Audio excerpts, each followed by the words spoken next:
अस्सलाम वालेकुम, this is हुमैना Basit from ocean of knowledge. तो आज हम कर रहे हैं मैथ 11 की एक्सरसाइज 3.1 का क्वेश्चन नंबर 13, जो कि है find the matrix A if first part 13 का ये दिया हुआ है और सेकंड पार्ट ये दिया हुआ है। दो मैट्रिक्स हैं और पहले मैट्रिक्स के साथ यहाँ ए लगा हुआ है। हमने क्या निकालना है? हमने इसी ए को निकालना है। तो फर्स्ट पार्ट को हम देखते हैं कि ये हमारा फर्स्ट पार्ट दिया हुआ है। अब एक मैट्रिक्स दिया हुआ है, उसके बाद ए है, फिर इक्वल का साइन है, उसके बाद दूसरा मैट्रिक्स दिया हुआ है। हम ए की जगह पे सपोज कर रहे हैं where A is equal to A B C D. हम सपोज कर रहे हैं कि ए किसके बराबर है? ए बी सी डी के बराबर है। ए एक ऐसा मैट्रिक्स है जिसके एलिमेंट हैं ए बी सी डी।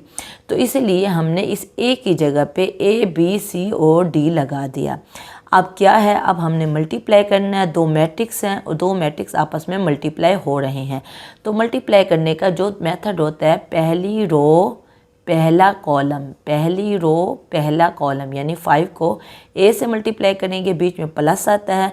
लेकिन जब 1 को सी से मल्टीप्लाई किया तो 1 के साथ माइनस है, तो ये माइनस आ गया। -1 को सी के साथ मल्टीप्लाई किया तो -3 आ गया। फिर पहली रो दूसरा कॉलम, पहली रो दूसरा कॉलम, यानी 5 को बी से, बीच में आमतौर पे प्लस आता है, लेकिन जब -1 डी से मल्टीप्लाई होगा तो ये -d हो जाएगा। ठीक है ना, प्लस माइनस माइनस। इसी तरह दूसरी रो पहला कॉलम, दूसरी रो पहला कॉलम, 0 को ए से करेंगे तो 0 आएगा, 0 को सी से करेंगे तो भी 0 आएगा, बीच में प्लस का साइन है। इसी तरह दूसरी रो दूसरा कॉलम, दूसरी रो दूसरा कॉलम, 0 को बी से किया तो 0, बीच में प्लस, 0 को डी से किया तो भी 0। उसके बाद तीसरी रो पहला कॉलम, तीसरी रो पहला कॉलम, 3 को ए से किया, बीच में प्लस आता है, और 1 को सी से कर दिया।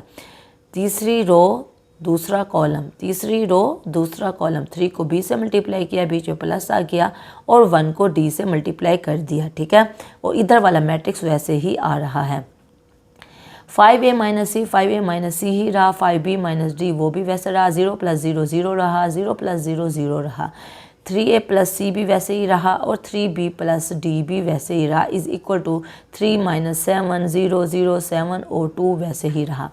अब ये दो मैट्रिक्स क्या हो रहे हैं? ये दो मैट्रिक्स के बीच में इक्वल का साइन है। इक्वल के साइन का मतलब होता है कि हर एलिमेंट के बराबर है, यानी कि पहला एलिमेंट 5a माइनस सी 3 के बराबर होगा, 5b माइनस डी -7 के बराबर होगा। इसी तरह तमाम वैल्यूज़ बराबर होंगी।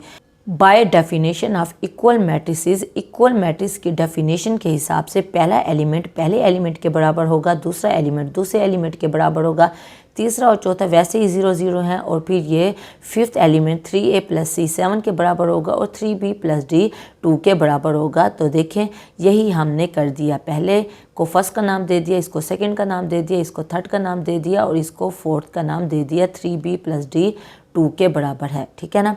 अब हमारे पास 4 इक्वेशंस आ गई।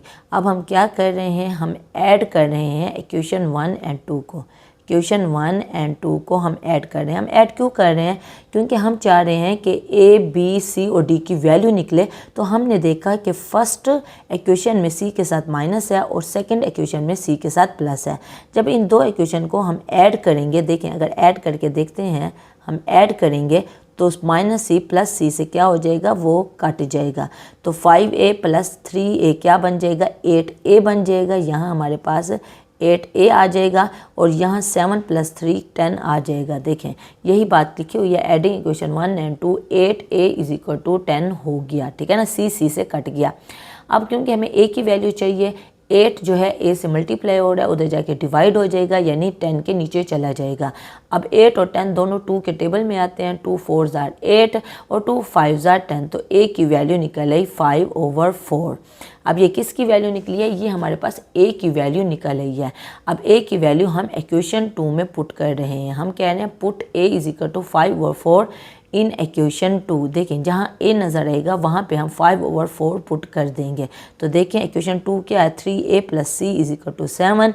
3a की जगह पे हमने 5/4 पुट कर दिया, फिर +c है = 7 है। तो बस ये हमने पुट कर दिया। अब हम क्या कर रहे हैं, सी को वैसे ही रहने देंगे। 5 3 से मल्टीप्लाई होगा, देखिए ब्रैकेट का मतलब मल्टीप्लाई होता है ना, तो 3 ऊपर है, 3 के नीचे क्या होता है 1 होता है, तो 1 4 से मल्टीप्लाई होगा और 3 5 से मल्टीप्लाई होगा, तो 3 5 = 15 और 4 1 से मल्टीप्लाई होकर 4 ही आ जाएगा। तो यहाँ प्लस का साइन है, बराबर के उस तरफ जाएगा तो -15/4 हो जाएगा। सी अकेला यहाँ रह गया, 7 वहाँ पहले ही खड़ा हुआ था। अब यहाँ क्या है, 7 के नीचे क्या है, 7 के नीचे जब कोई एलिमेंट नज़र ना आ रहा हो तो वो 1 फ्रैक्शन में होता है, यानी डिनोमिनेटर में 1 मौजूद होता है। अब एक फ्रैक्शन है, बीच में माइनस है, भी दूसरा फ्रैक्शन है। जब दो फ्रैक्शन हो, बीच में प्लस या माइनस हो, तो हम एलसीएम लेते हैं। एलसीएम लेने का क्या तरीका होता है, जो नीचे वाले डिनोमिनेटर में हमारे पास एलिमेंट्स होते हैं उनका हम देखते हैं, यहाँ 4 है या 1 है, 4 और 1 का एलसीएम लो तो वो 4 ही आएगा, ठीक है ना। अब 4 आ गया, 4 को अब यहाँ नीचे हमने इकट्ठा करके 4 लिख दिया। 4 को नीचे वाले पे 4 को नीचे वाले पे डिवाइड करेंगे, 4 को 1 पे डिवाइड करेंगे तो 4 आंसर आएगा। 4 जो आंसर आएगा उसको ऊपर वाले से मल्टीप्लाई करेंगे, यानी कि 7 से मल्टीप्लाई करेंगे। 4 7 = 28 आ गया, बीच में माइनस है तो यहाँ बीच में माइनस आ जाएगा। इसी तरह 4 को 4 पे डिवाइड करेंगे तो आंसर 1 आएगा। 1 को 15 से मल्टीप्लाई करेंगे तो यहाँ 15 आंसर आ जाएगा। ये हमने एलसीएम लिया है। एलसीएम लेने का ये तरीका है। यहाँ 4 था और इसके नीचे कुछ नज़र नहीं आ रहा था तो हमने 1 कह दिया, क्योंकि जब नीचे कुछ नज़र ना आ रहा और डिनोमिनेटर में तो वो 1 होता है। 4 और 1 का एलसीएम लिया, 4 आया, 4 को 1 पे डिवाइड किया, आंसर 4 आया। 4 को 7 से मल्टीप्लाई किया, 28 आया। बीच में माइनस है तो माइनस आ जाएगा। 4 को 4 पे डिवाइड करेंगे, आंसर 1 आएगा। 1 को 15 से मल्टीप्लाई करेंगे तो आंसर 15 आ जाएगा। अब 28 - 15 हमारे पास 13 हो गया। 13/4 ये हमारे पास किसकी वैल्यू निकली है, ये हमारे पास सी की वैल्यू निकल आई है। अब ए की वैल्यू भी हम निकाल चुके हैं और सी की वैल्यू भी निकाल चुके हैं। अब हम कह रहे हैं एडिंग इक्वेशन 3 और 4।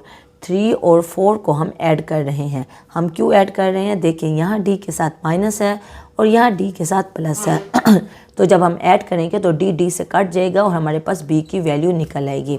तो यही हम लिख रहे हैं एडिंग इक्वेशन 3 और 4। जब हमने ऐड किया डी से कट गया, 5b और 3b हमारे पास 8b आ गया।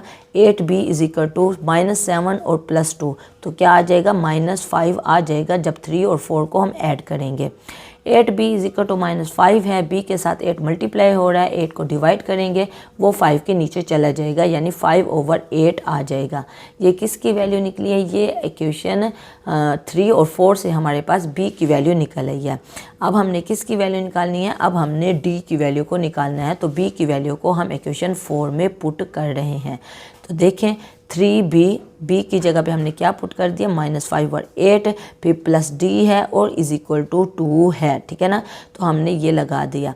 अब हम क्या कर रहे हैं, अब 3 को 5 से हम मल्टीप्लाई करेंगे तो ये क्या हो जाएगा, -15/8 हो जाएगा।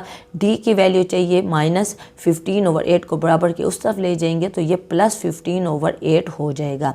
अब यहाँ फिर से 2 के नीचे क्या होगा, 2 के नीचे 1 होगा। 8 और 1 का एलसीएम लेंगे तो 8 आएगा। 8 को 1 पे डिवाइड करेंगे तो 8 को 2 से मल्टीप्लाई करेंगे तो 16, बीच में प्लस है तो प्लस आएगा। 8 को 8 पे डिवाइड करेंगे, आंसर 1। 1 को 15 से मल्टीप्लाई करेंगे तो आंसर 15 आ जाएगा। 16 + 15 31, 31/8 ये हमारे पास क्या वैल्यू निकली है, ये हमारे पास d की वैल्यू निकली है। अब देखें a की वैल्यू भी हमने निकाल ली, c की वैल्यू भी निकाल ली, b की वैल्यू भी निकाल ली और d की वैल्यू भी निकाल ली। तो a को हमने सपोज किया था कि a बराबर है a, b और c और d के। तो a की जगह 5/4 पुट कर दिया, b की जगह पे -5/8 पुट कर दिया, c की जगह पे 13/4 पुट कर दिया और d की जगह पे जो अभी हमने निकाला है 31/a पुट कर दिया। हमने क्या करना था, हमने क्वेश्चन में a की वैल्यू को ही निकालना था।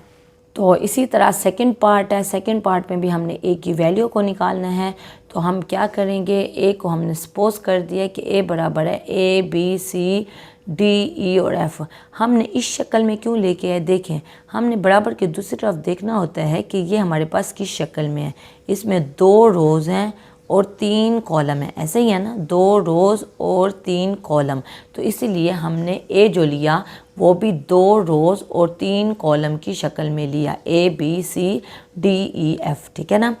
तो बस हमने ले लिया, ए की जगह पे ABCDEF लिख दिया। 2 मैट्रिक्स हैं, दोनों मल्टीप्लाई हो रहे हैं। मल्टीप्लाई का तरीका मैं बता चुकी हूँ। मल्टीप्लाई करने के बाद हमारे पास ये मैट्रिक्स बन जाएगा, इक्वल टू जो दूसरी साइड पे मैट्रिक्स है वो हमारे पास पहले से मौजूद है। अब 2 मैट्रिक्स बराबर हैं तो क्या होता है, इसका पहला एलिमेंट पहले एलिमेंट के बराबर, दूसरा एलिमेंट दूसरे एलिमेंट के बराबर, और इसी तरह 6 एलिमेंट के बराबर होता है। तो बस हमने 6 इक्वेशंस बना ली। अब हमने क्या करना है, हमने असल में ABCDEF की वैल्यू निकालनी है। तो हम क्या कर रहे हैं, फ्रॉम इक्वेशन 1 में से हम क्या कर रहे हैं, D बराबर के दूसरी तरफ आएगा तो ये प्लस D हो जाएगा, D is equal to 2A हो जाएगा। D की वैल्यू क्या है, 2 है, इसको हम इक्वेशन 2 में पुट करेंगे D की जगह पे। तो -A + 2 और D की जगह पे 2A पुट कर दिया इज इक्वल टू 3। -A + 2 को 2 से मल्टीप्लाई करेंगे तो 4A is equal to 3। 4A minus, यहाँ कोफिशिएंट नज़र नहीं आ रहा तो ये 1 कोफिशिएंट है। 4A में से 1A माइनस हो जाएगा तो 3A इज इक्वल टू 3। 3 यहाँ मल्टीप्लाई हो रहा है, उधर जाके डिवाइड हो जाएगा। A की वैल्यू 1 निकल आएगी जब 3 से कट हो जाएगा। अब D की वैल्यू क्या है, D की वैल्यू 2A है। A की वैल्यू हम निकाल चुके हैं तो हम A की जगह पे 1 पुट कर देंगे तो D is equal to 2A है, D इज इक्वल टू 2 और A की जगह पे हमने 1 पुट कर दिया तो D की वैल्यू 2 निकल आई। इसी तरह हमारे पास थर्ड और फोर्थ हैं। थर्ड को हमने क्या किया, E is equal to 2B + 3, E is equal to E बराबर के उस तरफ ले गए, -3 इधर लेके आए तो E is equal to 2B + 3 आ गया। इसको हमने फोर्थ में पुट कर दिया जहाँ पे हमें E नज़र आया। तो -B + 2 E की जगह पे हमने ये पुट कर दिया, 2B + 3 इज इक्वल टू 3। अब +2 है, 2B से मल्टीप्लाई होगा, +4B, 2 3 से मल्टीप्लाई होगा तो 6 इज इक्वल टू 3 हो जाएगा। 4B - 1B हमारे पास 3B आ जाएगा और जब 6 बराबर के उस तरफ जाएगा तो -6 हो जाएगा। -6 + 3 हमारे पास -3 हो जाएगा। तो 3B से मल्टीप्लाई हो रहा है, उधर जाके डिवाइड होगा। B की वैल्यू -1 आ जाएगी जब 3 से कट होगा। अब ये B की वैल्यू -1 निकली है, इसको हम इसमें पुट कर देंगे, E is equal to 2B + 3 यानी E is equal to 2B की जगह पे हम क्या पुट करेंगे, -1 पुट करेंगे और साथ +3 आ रहा है। -2 + 3 E की वैल्यू हमारे पास 1 निकल आई। इसी तरह 5th और 6th में भी हम बिल्कुल ऐसे ही करेंगे। -f उधर जाएगा, 8 इधर आएगा तो f is equal to 2c - 8 आ जाएगा। इसको हम 6 में पुट करेंगे, -c + 2 2c - 8 -7 -c + 2 को 2 से मल्टीप्लाई करेंगे, 4c 2 को -8 से मल्टीप्लाई करेंगे, -16 और -7। 4c में से 1c माइनस होगा तो 3c बन जाएगा। -16 बराबर के उस तरफ आएगा तो +16 बन जाएगा। +16 - 7 हमारे पास 9 वैल्यू निकल आएगी। c यहाँ मल्टीप्लाई हो रहा है, उधर जाके डिवाइड होगा, 9 के नीचे चला जाएगा, 9 और 3 कट होके c की वैल्यू 3 निकल आएगी। तो अब हमने क्या करना है, f is equal to 2c - 8 है, c की हम वैल्यू निकाल चुके हैं, c की जगह पे हम 3 पुट कर देंगे यानी f is equal to 2c - 8 है ना, f इज इक्वल टू 3 - 8 आ जाएगा। 2 को 3 मल्टीप्लाई करेंगे, 6 - 8, f की वैल्यू हमारे पास -2 निकल आएगी। तो बस हमने सपोज किया था a is equal to ABCDEF suppose किया था, a की वैल्यू पुट की, b की वैल्यू, c की वैल्यू, d की वैल्यू, e की वैल्यू और f की वैल्यू हमने पुट कर दी। तो सेकंड पार्ट में भी हमने a की वैल्यू निकालनी थी, दो हम निकाल चुके हैं। कोई कन्फ्यूजन हो, कोई मसला हो, कोई बात समझ ना आई हो, आप नीचे कमेंट में पूछना, मैं इंशाल्लाह कमेंट बॉक्स में उसका डेफिनेटली जवाब दे दूँगी। तो अपना ख्याल रखिएगा। ओके, फिर अल्लाह हाफिज़।